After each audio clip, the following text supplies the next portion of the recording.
At the White House Thursday, President Trump said the deal he struck with Democrats was good for the country. The people of the United States want to see it coming together, at least to an extent. We're different parties. We have different thoughts, different feelings, different ideas.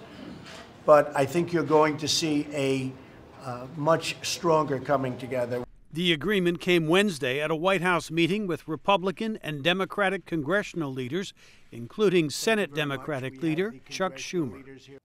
The nation has been clamoring for bipartisanship, for the two parties to work together to do the country's business rather than engage in needless brinksmanship. Yesterday's agreement was a ray of hope. The deal puts off a confrontation over government spending and the debt ceiling for 3 months.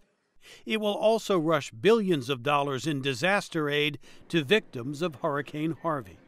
Many Republicans are unhappy with the president's outreach to Democrats, but House Speaker Paul Ryan said it was at Trump's insistence. And what he was aiming for in that meeting yesterday was a bipartisan moment while the country is facing 2 horrible hurricanes. Trump also made bipartisanship a part of his pitch for tax reform at a rally in North Dakota. But the question for many is, will this new approach last? Until now, Trump has mostly focused on pleasing his political base, says historian Alan Lichtman. And really doesn't care very much about how people react to what he says, except for his base, because he loves his base, because they give him adulation and attention. Analysts note that Trump seems to be showing more discipline of late, perhaps because of the influence of Chief of Staff John Kelly. Chris Whipple has written about past chiefs of staff.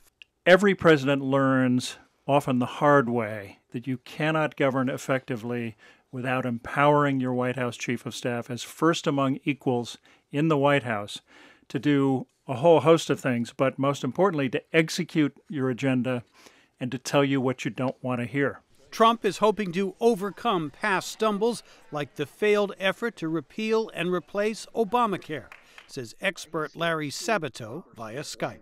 He's great with the slogans. He's terrible with the details. And to be a good president and pass legislation that you can put your name on, you have to know the details.